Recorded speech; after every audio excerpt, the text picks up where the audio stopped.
What if you had a place where you could try anything, anything, without consequences? A place where you could say the things you've been holding back, set the boundaries you've been afraid to set, walk away from the situation that's been draining you, stand up for yourself, be loud, be bold, be messy, be completely unapologetically you.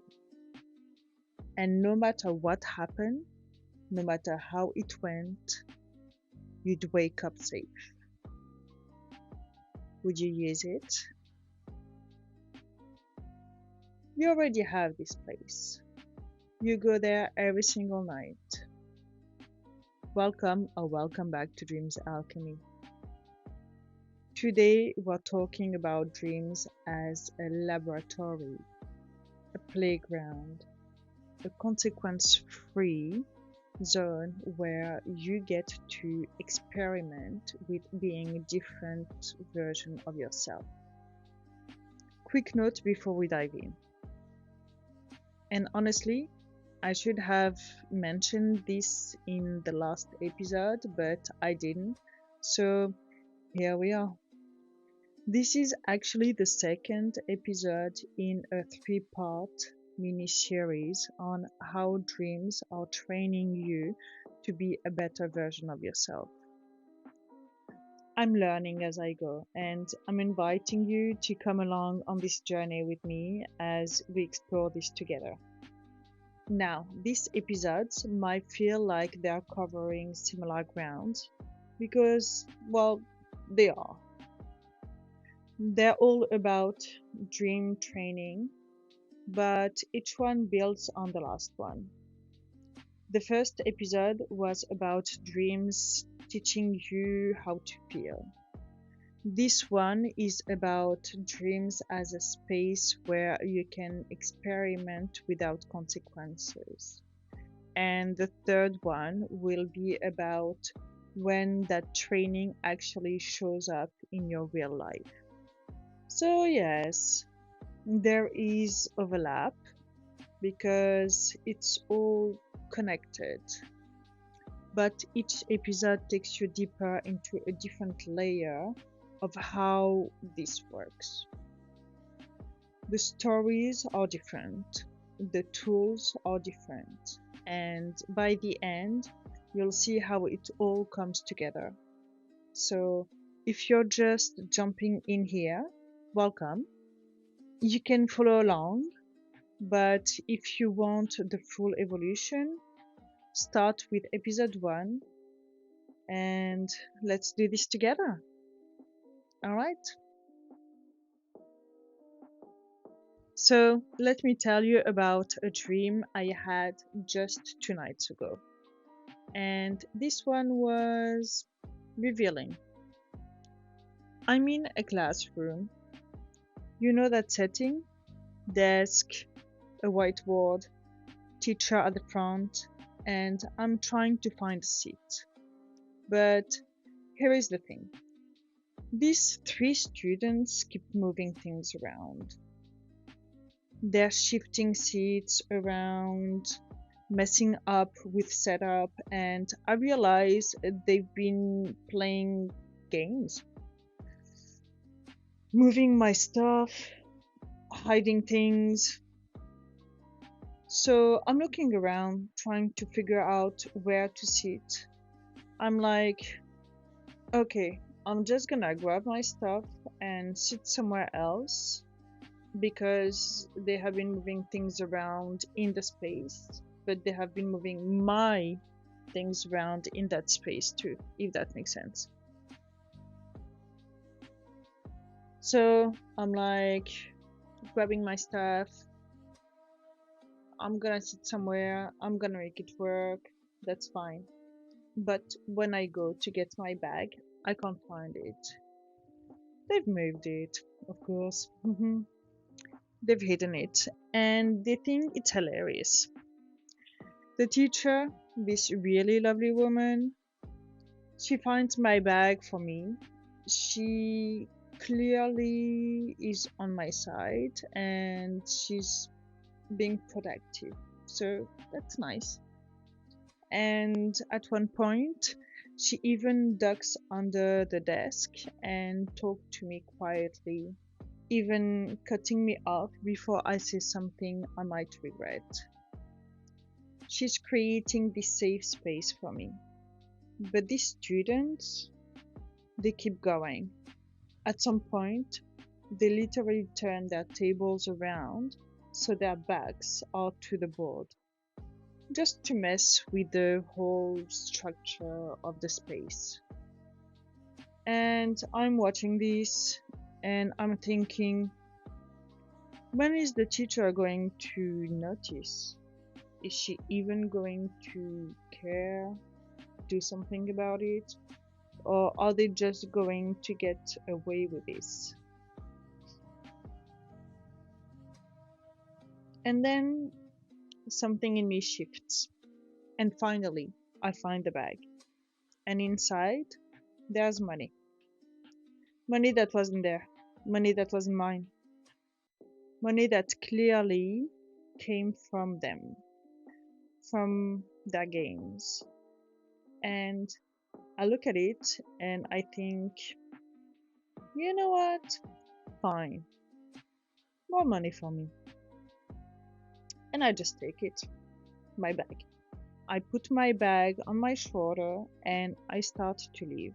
And you should have seen their faces. The other students, the ones who weren't part of the game, they were watching and they were like, oh my god, is she actually gonna keep it? Look at them now. Who's laughing now? Talking about the students that were messing around. And these three students who were messing with me, they go quiet. The joke suddenly is on them. They thought they were playing me, but I flipped it. I won. It's a nice feeling when you feel like that, isn't it? Now the teacher comes over and we have this conversation. She's asking me if I'm going to stay, if I'm going to commit to being there, to doing the work, and she's gentle but firm. Like, if you're going to be here, do it properly, stick through it, do your thing. And I'm saying, yes, I want to be here, I want to do this. But in my mind, I'm also thinking, I don't have to be here, technically. If I don't want to, I can leave, I can choose something else. And that felt powerful because I was like, wow, I'm not being forced, I actually choose to be here. I decided that's the direction things are taking now. Like I was holding my own freedom in my hands. And then I woke up. So let's break it down. Because this dream wasn't random, it was experimentation. In waking life, I've had moments where people messed with me, where I felt like an outsider, where I struggled with trust. Like, is this person actually supporting me or am I being naive? Where have I been a people pleaser, a doormat, someone who doesn't stand up for myself because I'm too worried about what others think? But in this dream, I got to test out a different version of me. I got to practice boundary setting. I got to practice standing up for myself without exploding.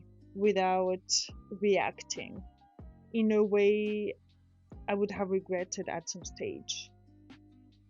I got to practice not caring what those students thought. I got to practice taking what was mine and walking away. And here is the key: there were no consequences. I didn't have to deal with the fallout. I didn't have to manage their reactions in real life. I didn't have to wonder if I was too much, or if I'd damaged a relationship, or if I'd done the wrong thing. I just got to try it. I got to see how it felt. And you know what? It felt good. It felt empowering. It felt like, oh, I can do this. I can set a boundary. I can stand up for myself. I can walk away. That's what dreams do.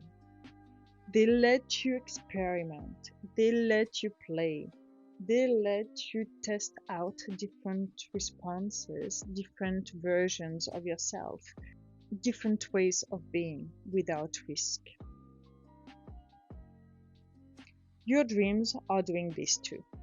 Maybe you're having dreams where you're saying no to someone, or dreams where you're walking away from a job, a relationship, a situation that's not serving you, or dreams where you've been bold, speaking your truth, taking up space. Or maybe you're just having dreams where you're softer, more vulnerable, more open, trying on a version of yourself that's less guarded. Whatever it is, your dreams are giving you a laboratory, a playground, a space where rules of waking life don't apply. Think about it. In waking life, there are consequences to everything. You say the wrong thing, you might hurt someone. You set a boundary, you might lose a relationship. You take a risk, you might fail. But in dreams, you can fail. You can mess up. You can be too much, or not enough, or completely off base. And then you wake up and you're fine. And here is the beautiful part. Even though there are no consequences in the dream, the learning stays with you. When you practice setting a boundary in a dream, when you feel what it's like to stand up for yourself, when you experience the relief of walking away from something that's not serving you, that doesn't disappear when you wake up. It imprints on you. It becomes part of your emotional vocabulary. It becomes something you know you're capable of. And the next time waking life asks you to do it, you're not starting from zero. You've already been there. You've already practiced. Now, why this matters? Because the truth is that growth requires experimentation, and experimentation requires safety. If you only ever tried new things in high stakes situations where every choice had major consequences, you'd probably never try anything at all. You'd play it safe. You'd stick to what you know. But your dreams give you a low stake environment to play, to test, to explore, to try on different versions of yourselves and see what fits. And the more you do this, the more you play, the more you pay attention to what you're experimenting in your dreams, the more you realize you're not stuck. You're not limited to the version of yourself you've always been. You're evolving. You're trying things out. You're becoming. And your dreams are the space where that becoming gets to happen safely. Now, let's get on the tools. Alright, so let's talk about how you can actively work with this. How you can use your dreams as the laboratory they're meant to be. I've got 3 tools for you. Tool 1, the what if dream incubation plus the consequence free replay. This is a 2-part tool, and you can use whichever part fits what you need in the moment. Part 1, the what if incubation. Before bed, write down what if and a statement. Something you want to experiment with. What if I set a boundary with my mom? What if I walk away from that job? What if I told them how I actually feel? Write it down and then ask your dreams to let you practice it, to show you what it feels like, to let you try it out in the safety of the dream space. Part B, the consequence-free replay. Take a waking life situation that didn't go the way you wanted it to. Maybe you didn't speak up when you wish you had.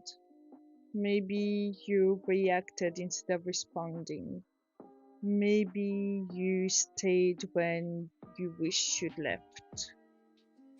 Before sleep, replay that situation in your mind, but this time handle it the way you wish you had. See yourself doing it differently. Feel what that would be like.